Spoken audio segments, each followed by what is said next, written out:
Hello guys, and welcome to a new Steel Division video today by me, Vulcan. Today I have for you a 3 versus 3 on Merderet, and in this one it's not going to be myself playing the game. I've brought you guys something a little bit different. I've just come back from my holiday, and hopefully you guys have been enjoying all of the content for the past week or so, because I was very rushed to make it and the quality was a lot lower than I would have hoped. But generally, I hope the videos were good and the gameplay was fun and so on. You know, I generally try and choose gameplays based on how fun they are and just, you know, the sort of stuff that happens in them, as opposed to like, I don't know, like somebody surrendering, for example, doesn't necessarily put me off putting up the replay, because I feel like there are other things to discuss and other things to show off in those replays. But either way, yeah, hopefully you guys enjoyed all of the previous replays. Today I have a replay sent in by Behr, who is playing on the Axis side as the Fallschirmjägers. Thanks for sending it in. I mean, it kind of saved me having to play all night to find a decent game, which was nice after coming back off holiday and being extremely tired. But yeah, so here we are on Merderet. It's on the smaller version of Merderet. I think it's a 2v2/3v3 map. It's actually really small. So we are going to be seeing some quite concentrated fighting, but there's still some pretty decent opportunity, and it'd be interesting to see how these divisions match up. So we've got Captain Feeney, Behr, and Rokaf Mahler. We're going to be seeing the 352nd Infantry on Captain Feeney and Rokaf, and then we're going to be seeing the 3rd Fallschirmjäger on Behr. On the Ally side of things, we're going to be seeing Garvin with the 2nd Armoured French Division. We're going to be seeing whatever this means as 101st Airborne, sorry about that, and Kung as the 6th Airborne. I'm sure I have a very multinational community on my channel. I'm sure somebody will know what that means, and you can leave that in the comments, and maybe I'll remember it for future, but probably not. Let's just be honest. But there we go. So what's going to happen on this map then? We're going to be seeing Behr on the left side, we're going to be seeing Captain Feeney in the centre, and we're going to be seeing Rokaf on the right side. So 352nd on both the mid and right for the Axis, and from the Allies' point of view, we're going to be seeing the French go down the middle. We're going to be seeing the 101st Airborne bump straight into Behr. Then we're going to be seeing the, the 6th Airborne player, Kung, taking the left side. Okay, so this is interesting because Kung's going to have a really hard time defending this left side. The 6th Airborne Division doesn't particularly work well at range in the early phases because it relies so much on its airborne paras, which are, 100-meter engagement range with the high HE, which demolish infantry. But if you can't use infantry effectively across these fields, then you're going to be in a bit of a predicament. However, if he can break through early and get to this forest, then he'll be having a right laugh with the 352nd, who can't really field much elite infantry. Over on this side, we're going to be seeing the 101st Airborne Division come up, and it's a good side for the 101st Airborne because there's a lot of forests and hedgerows and these orchards that you can fight through, and it works really well for the Airborne Engineers. On the other side of things, this works quite well for Behr as well, because as long as he can stay away from the larger patches of forests, the Airborne Engineers will lack their effectiveness.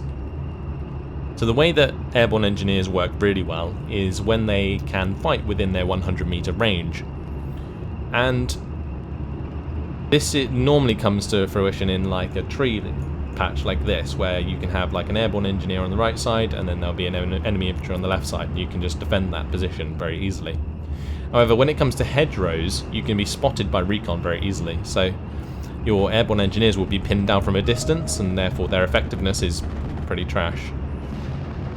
Either way, we're going to be seeing Feeney use Pack 38 IG combo on the main road. We have to see if this actually pays off, gets any kills early on. We're going to be seeing an M10 coming down the road, so that could definitely do some damage. We've also got the M3A3. If that gets into range with its machine guns, they could pin down both of these. Also, we got the 81mm mortar coming in there and doing the job. Over on the left side, though, we got LG40 engaging the M1919, and the MG34s going at that as well.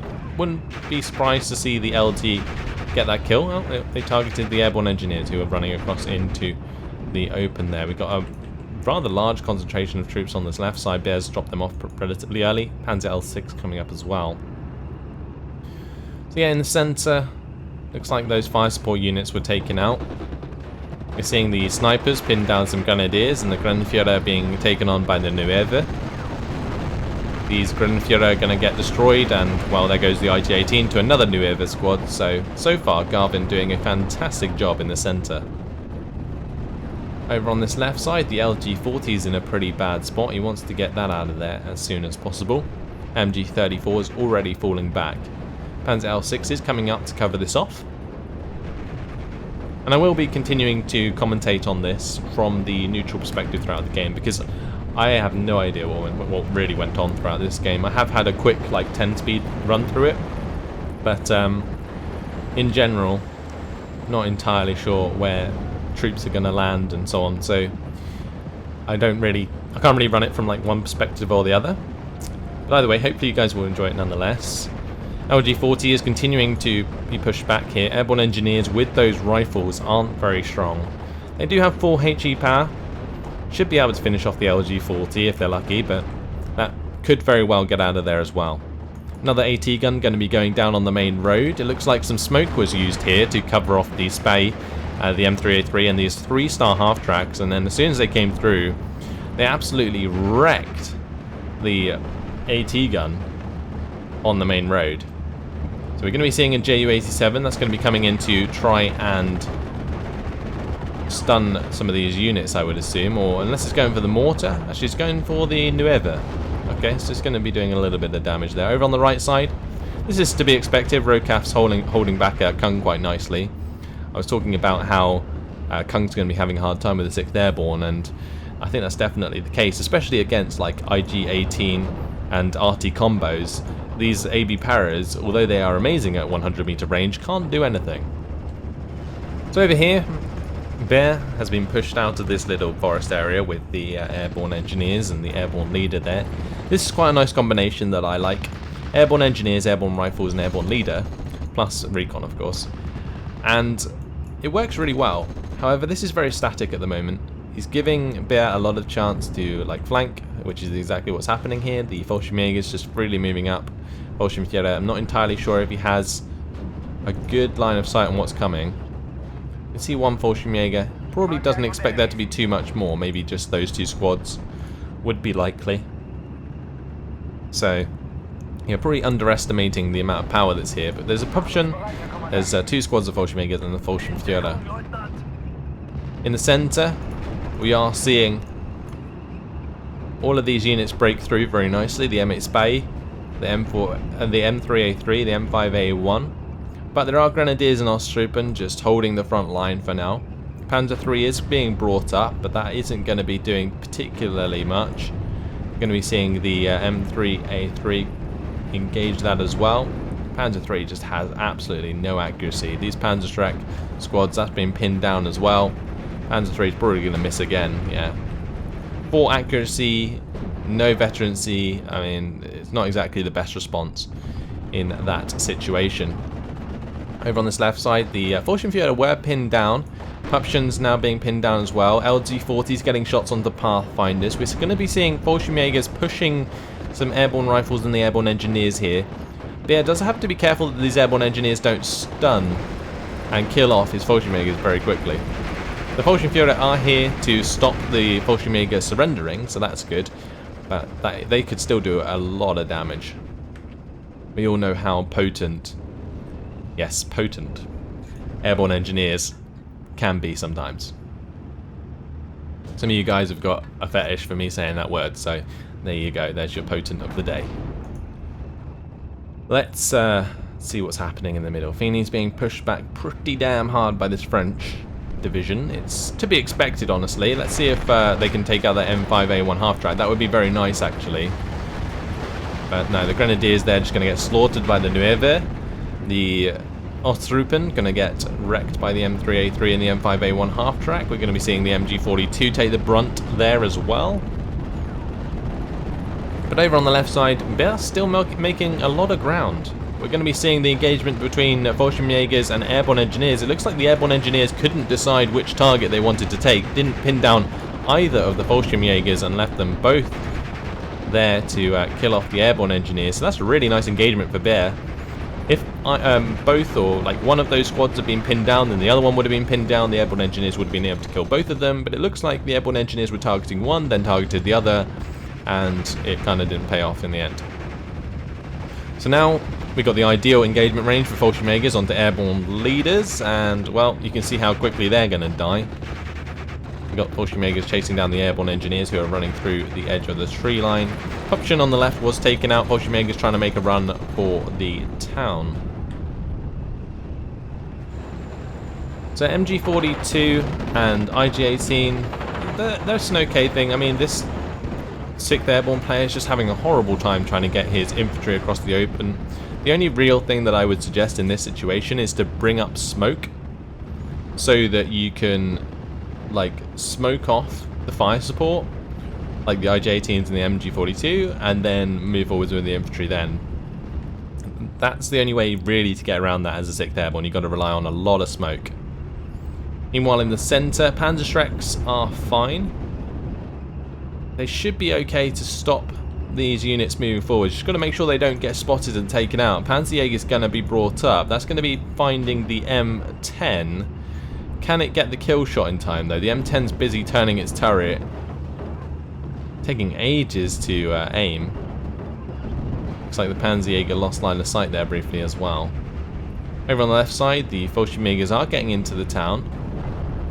Yeah, M10 just one-shot that Panzerjäger.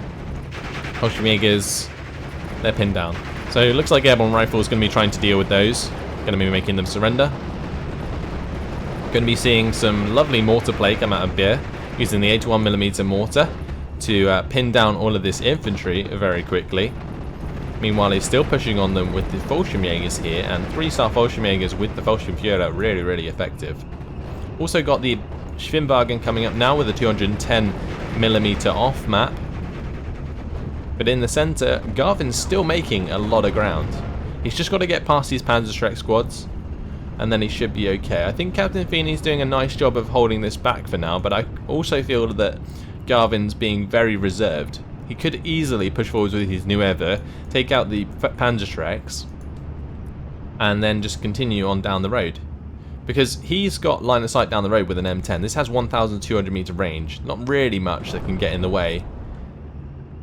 So if he uses the half tracks to cover the Nueva as they move across the open, you should be able to rip to shreds these Osttroopen squads, kill the Panzerschrecks, and continue moving. And that's really what you got to do as a French. You got to take advantage of your early advantage.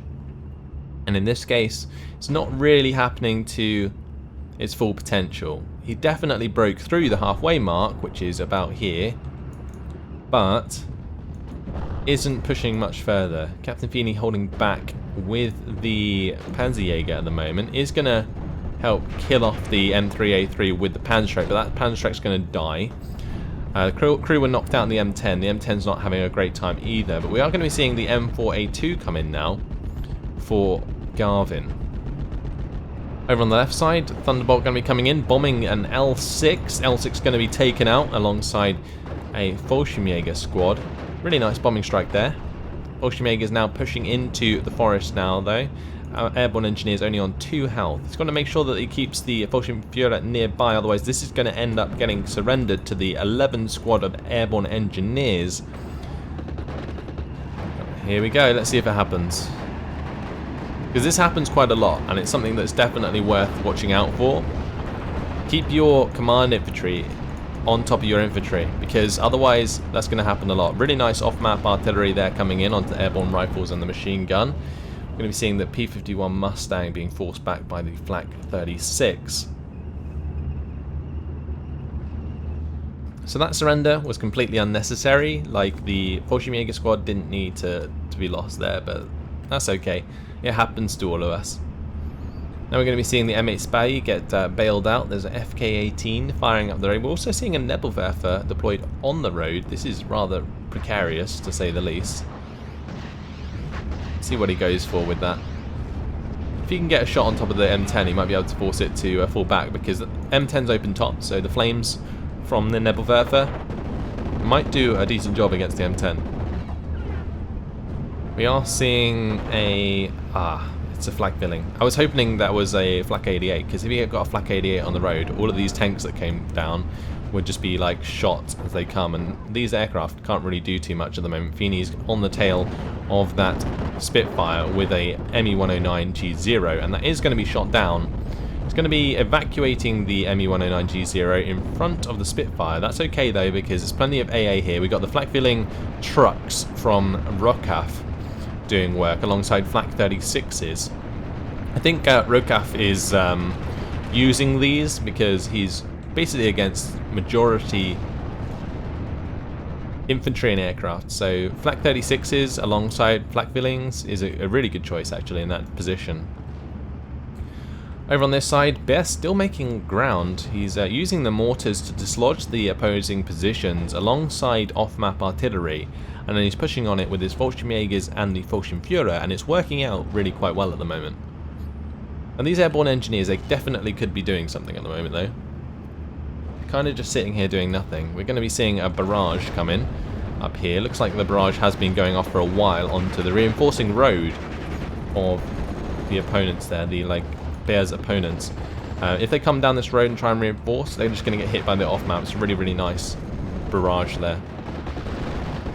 So instead of using it for, lethality, he's actually using it just to hold back the opposing forces. But we're going to be seeing here, as soon as the Fallschirmjägers come into range of the machine gun there, they're going to be destroying it very quickly. Pathfinders are going to be pinned down with the help of the MG34 and surrendered to the Fallschirmjägers. So there's no more command units here. It looks like the 101st Airborne player is running low on command units. Even his M22 Locus is not a command variant. Over on the right side, Black 36 going to be forcing back the Tempest. We've got massive armor coming down the road now. The M4A2s, M4A3s, taking on all of this fire support. He just needs to punch through here. He needs to stop being scared of these units. He's got his mortar even coming in there. Just move forwards the Nueva, support your tanks, and get on through, because he could be at the spawn by now, I reckon, if he hadn't have held back so much. And it's just a matter of keeping an eye on what sort of stuff you're killing, because it's very easy to lose track of that and then miss out on being able to push as hard. Really nice bombing strike there, just to gain back a little bit of ground. Airborne rifles were pinned down by that Fallschirmjäger squad, but the Fallschirmjäger squad is destroyed now. The VulcanHDGaming are going to be taken on by the airborne engineers. Airborne engineers are in a really good place at the moment. These Jaegers can't move into these buildings because otherwise they'll get hit by the flames.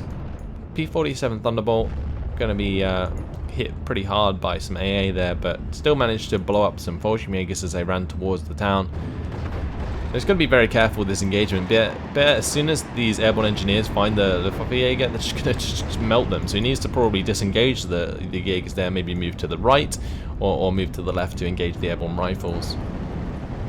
But either way, on the right side, we've got the flak 88s coming in there now. We're going to be seeing an artillery hit the IG-18. That's going to be some Willys OP off map. We're going to be seeing the barrage come in there. Black 88 going to be hitting the Bren group. We've got the Panzer III coming up. In the centre, still got a bunch of tanks sitting around not doing very much. Not entirely sure what he's waiting for. Garvin's now bringing up more infantry.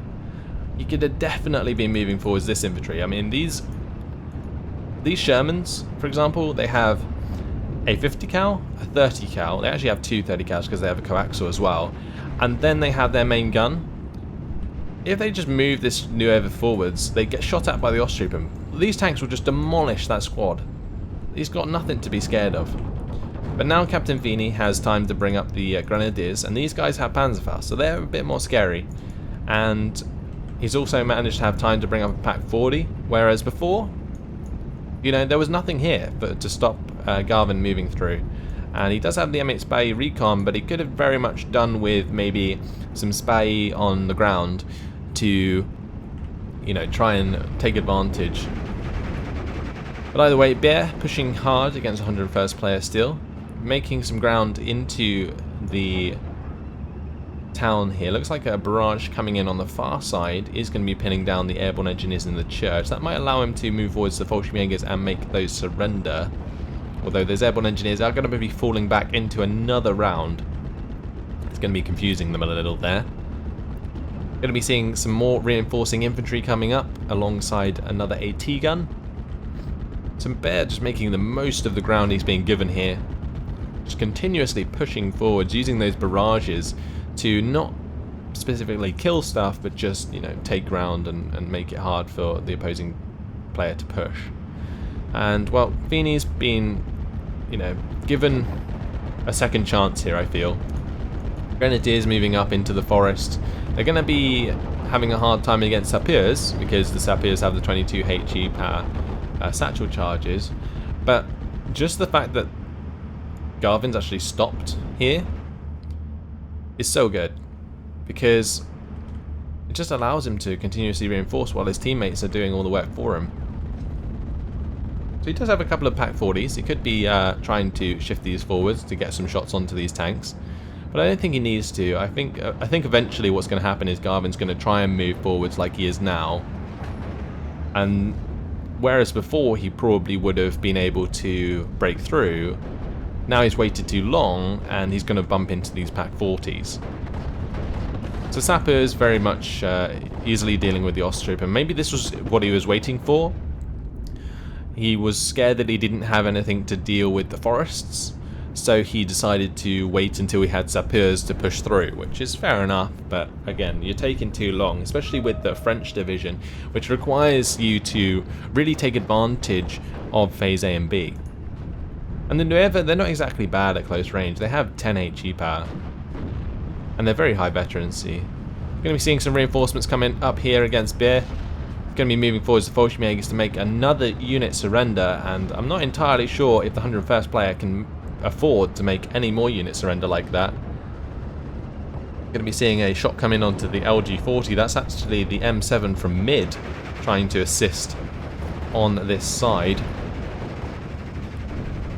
MG34 in a prime position to help pin down an opposing infantry squad, allowing the Jaegers to push up and capture. Mustangs being flown over the top of AA once again, and are going to be forced to fall back. Not the most ideal. They were kind of screening for these Thunderbolts, I guess. Thunderbolts still going to be forced to fall back though, thanks to 2 Flak 88s, and they did not drop their bombs. It looks like the second one's going to be forced to fall back as well. So although, yeah, possibly bringing in the Mustangs to screen against AA was a good idea, the AA now targets attack aircraft primarily now, which is really cool. And in that situation, you saw exactly why that's useful. Focke-Wulf 190 coming onto the back of a Tempest. The Tempest might just get away. The Tempest is very, very fast. Over on the right side, Rokaf's been pushed back quite hard here from his initial position, but it's not too bad. He's got the FK-18 continuously hitting the airborne paras. I think what's been happening is the off-map has been really destroying his position. He's also had mosquitoes over and over and over again. You can see the mosquitoes. They have the perfect line down these tree lines. Yeah, look at that. Perfect bombing strikes there to melt the entire tree line with those mosquito napalm bombs. And that's allowed him to actually move forwards. Oh, nasty strike there onto the Pak 43 and the command infantry. So really paying off for Kung now, moving into B and C, but still got to be careful. These airborne paras can't be that effective if they're constantly pinned down by things that beat them at range. Meanwhile, on the left side, Behr's now moving up with his pioneers. He's going to be pushing through the forest here to engage the glider leader, and I fear that the 101st player does not have any substantial infantry left at this point. It's going to be extremely hard to deal with Fallschirm pioneers with glider rifles and glider leaders. There's also a Stug 3 coming up to deal with anything heavier, which the 101st can't even present on this side. Still will be useful for pinning down and destroying enemy armor if he comes across it. Going to be seeing the Fallschirm pioneers there engage the GMC. In the center, Garvin's still held back here. Another Mosquito on this right side is going to be forcing back the FK-18. We're going to be seeing the flak filling truck go down there, probably to the 17-pounder, I would assume. Thunderbolt's been busy flying about. Looks like the Flak 88s don't want to fire at those. I think they're just on normal move orders. Yeah, that would be why. If they were on attack move, they probably would have stopped and shot at the P-47, but maybe he just doesn't want to give away the position of the Flak 88 so that that P-47 has a bombing strike. I think that's perfectly fair. Although maybe that P-47 would have been good for bombing these Pioneers, or maybe it already dropped its bombs and just didn't have the evac Winchester, in which case, fair enough. Another Mosquito coming in there, going to be pinning down some Grenadiers, although no airborne power is close enough to take advantage of that. Typhoon's going to be coming in with its bombs, going to be landing on top of the Flak 88. We're also seeing the Tempest come down there with a strike, and we're going to be seeing the Focke-Wulf 190 get on the backside of the Tempest there. Gave us a nice flip to watch, and yeah, Tempest goes down. Really, really nice. So, good to see that Focke-Wulf 190 managed to get back onto the tail of that Tempest. The Tempest was actually below the Focke-Wulf 190, so it was able to dive down onto it, even though it looked like it was on the same position on the map. So the Fallschirm Pioneers there, going to be finishing off the off-map artillery. That's really nice. Make sure that that's not coming down anymore. And, well, although, I mean, there's been some extremes in the front line, the game's been relatively even throughout this game. Only been a 51-52% lead for the blue side, the Allies, throughout the game, and then now it's a 51% advantage for the Axis, as Behr has made a lot of ground over on the left side here. So an Axis minor victory in 16 minutes. There's 16 minutes left on the clock. 469 points for the Allies. I can't help but feel like the opportunity for Garvin has now gone. He had the chance to push on through, and it's all very well saying that from a neutral perspective where you can see everything that's going on in the map, but I still feel that if he'd tried to probe forwards with these Nueva, which have been sitting in these buildings and tree lines for so long, he would have found out there wasn't much there and been able to continuously push through, and even moved his tanks over to this side here in this massive field where he wouldn't be ambushed by Panzerschrecks or Panzerfausts. And that would have created a huge dent into the Allied side, maybe forced Behr to even try and fix the gap there, and then the front line would have been completely different. However, the 101st players, I think, just completely run out of infantry here, and we are seeing Behr just take full advantage of that, pushing forwards Fallschirm Pioneers, reinforcing with more fire support. We do have the airborne engineers that have been sitting in this forest area for so long now, and those Jaegers are, well, they're not going to surrender because the Fallschirmjäger is here, but taking a lot of damage. Is going to find out about those airborne engineers, and now the 81mm mortars are going to be coming in. We've got the Kubel munitions truck coming up, and that's going to be resupplying the Fallschirmjägers and the Flak 88s. Would be good if he could get a unit to fast move very quickly towards the spawn here, because this is a land spawn, and getting rid of that would be very nice. It means he can adjust all his troops over to the right side and create a massive wall down here. That'd be a very nice idea. Yeah, it's such a shame that all of these Shermans just haven't really seen too much action, and now we're going to be seeing Rokaf bring up the Jagdpanther for the centre. Wow, those M7s really hit the mark onto that Pak 40 there. Oh wow, double strike from the Ju-87, the 2-star variant, going to be taking out 2 Shermans, including the 76mm variant. It's not going to last very long against 3 Spitfires. But still, definitely did work there. And we're going to be seeing all of those Spitfires be pinned down by AA. So the mobile wagon there, going to be helping with the flak filling to take out one of the Spitfires in return as well. So Ju-87 took out 2 tanks, they took down a Spitfire. Really nice engagement there. So that's definitely turned the tide in the centre, I feel.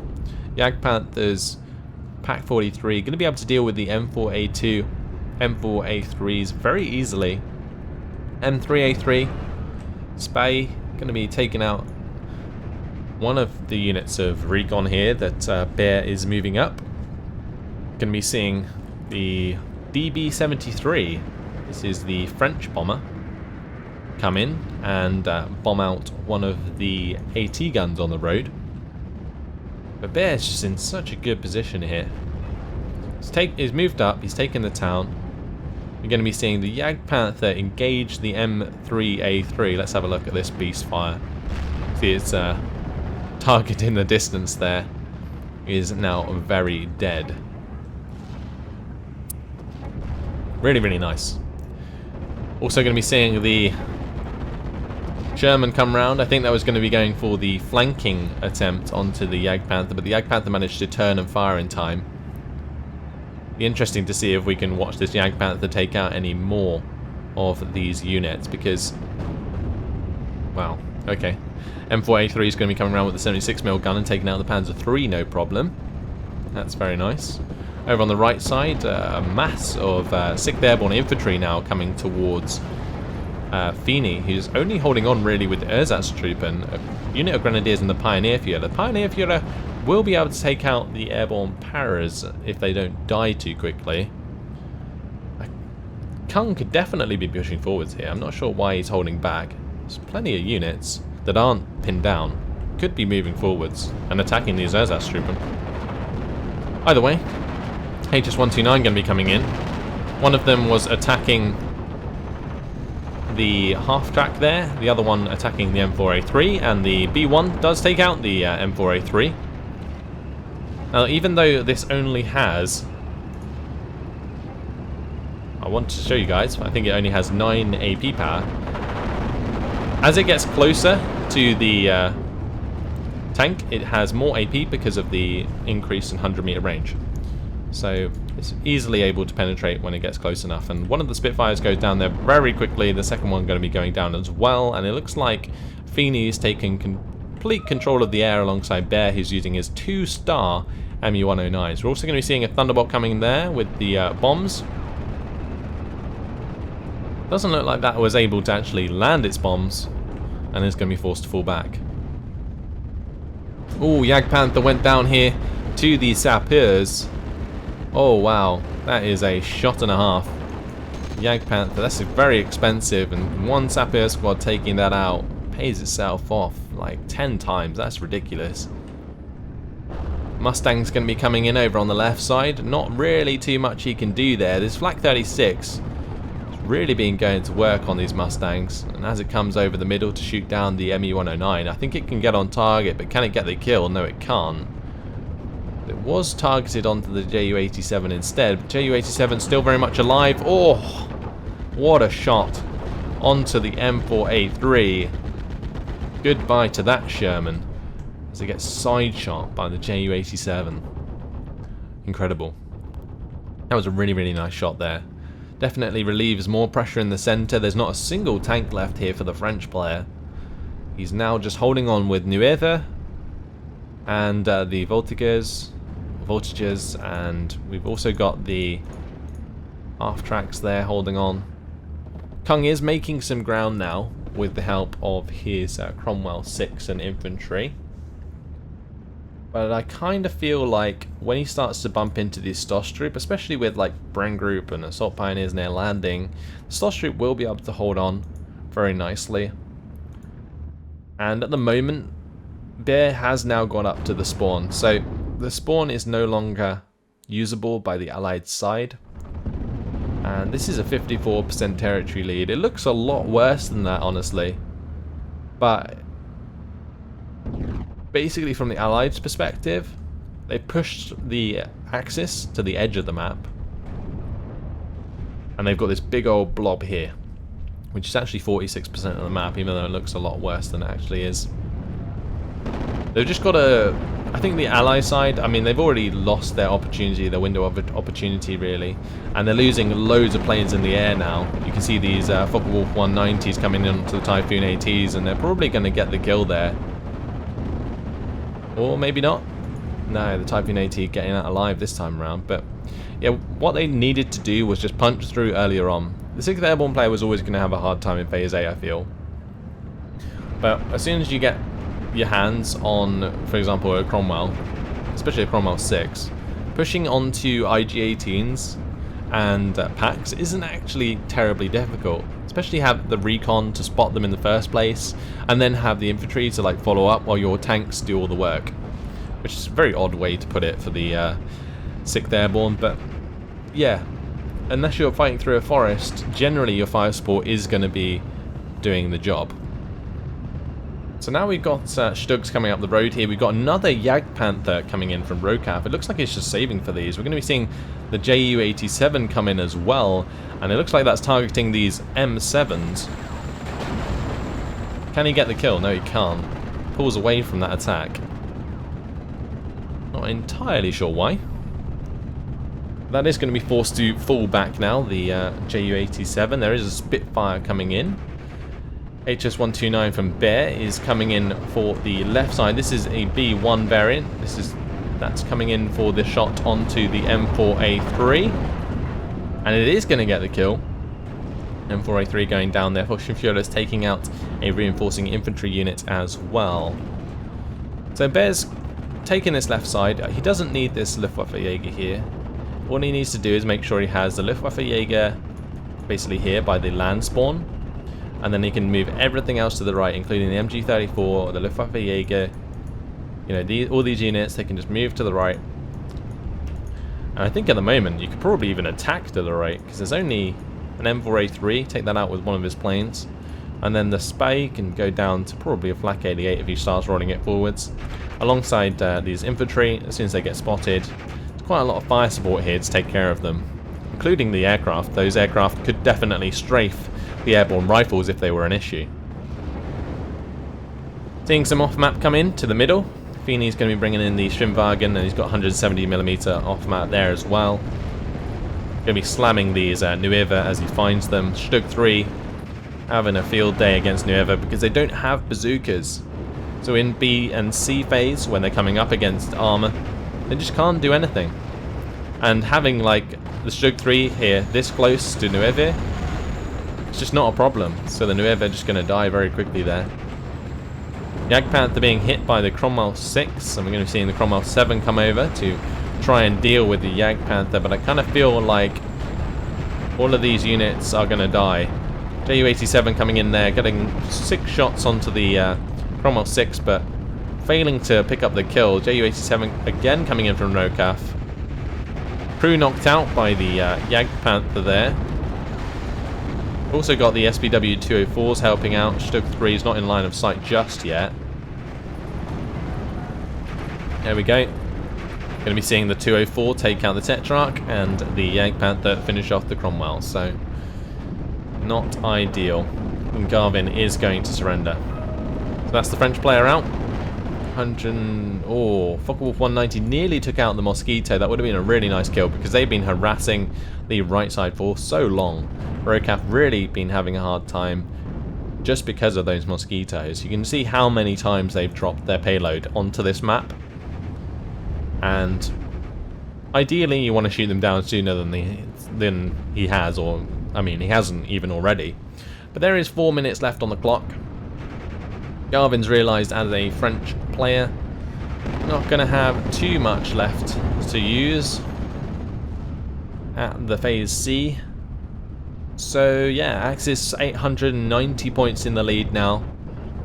Mainly thanks to Behr on this left side. Really, really done. Good job. Could still be pushing in my opinion.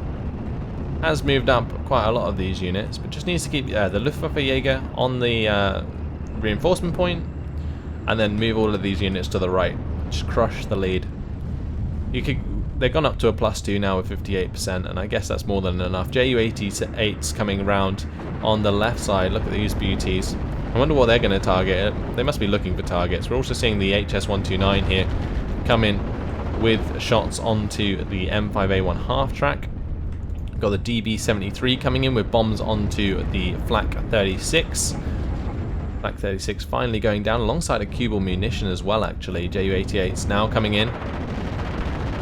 Interesting to see the rear gunners firing at the opposing bomber, but yeah, we're going to be seeing the bombs come down.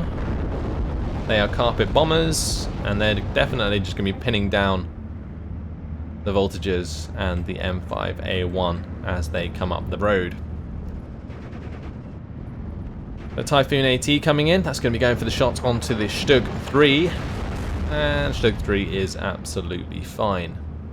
Going to be falling back. Got some infantry coming up here now. Be dropping off some grenadiers to take on the airborne Paras, snipers, air landing, and so on. Ju-87 coming in for the shots onto the Cromwell 6 is not going to be able to get the kill. Cromwell 6 still alive.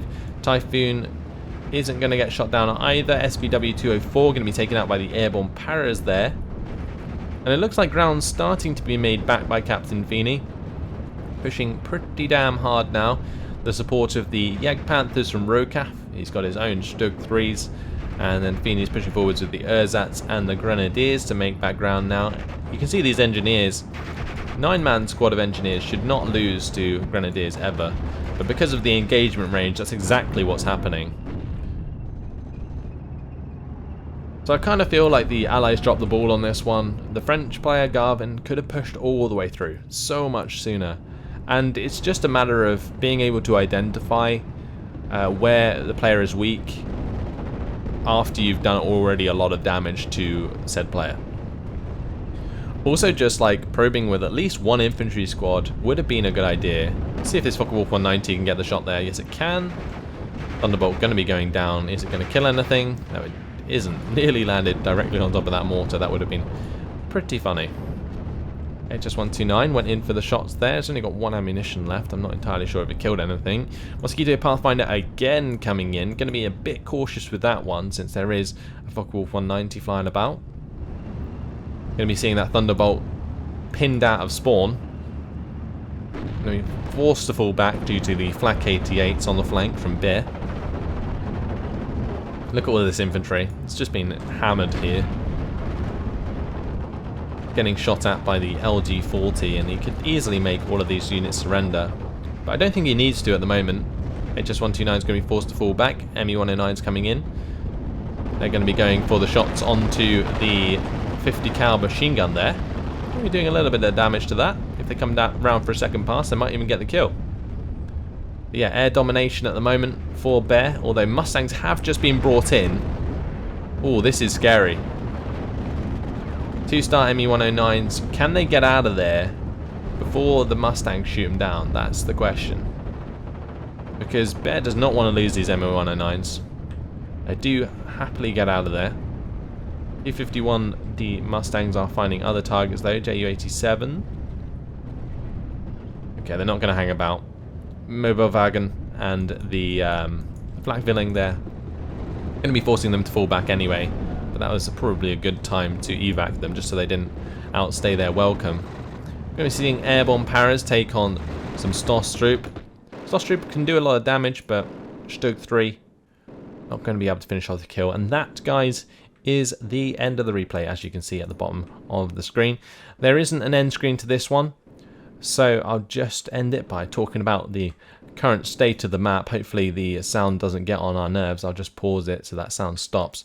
But yeah, so Behr really did a good job of pushing through the 101st player, getting into this town, establishing a foothold, finishing him off by getting through his land spawn, and I think he just whittled down all of his infantry. On the other side of things, I think the 101st player could have definitely used his airborne engineers a little better, because I kind of felt like they were being engaged a lot of the time from outside of the 100-meter engagement range, which is ideal.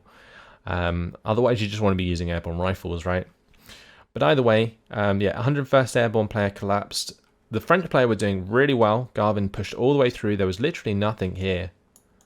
But, yeah, he just didn't continue to push. The Nueva that he posted here and here could have just walked forwards and given targets for his tanks. And that would have been absolutely fine. Would have been able to break through there very nicely, but didn't in the end, and that allowed the time for Rokaf and Feeney to bring in the big guns, the Stugs, the Jagdpanthers, and really push back against their opponents. Although Kung at the end here still had a decent availability of infantry and was pushing back. towards the STOS troops. So yeah, very interesting game. Hopefully you guys enjoyed it. It was actually pretty fun to watch from my point of view as well. And hopefully you enjoyed the fact that I can talk about the strategy and all that's going on. Feel free to send me replays either to my email or just like on Steam or something. I will think about doing them. I won't always do them. Generally, I like to do my own replays, my own live plays, you know, that kind of stuff, because I just understand the games better and it's easier for me to commentate. But it's always nice to watch your guys occasionally and let you guys know what's going on in the games, and where people went wrong, where people did well, and so on and so forth. But either way, hopefully you guys enjoyed it. Thanks for watching, and I will see you in the next video. Goodbye.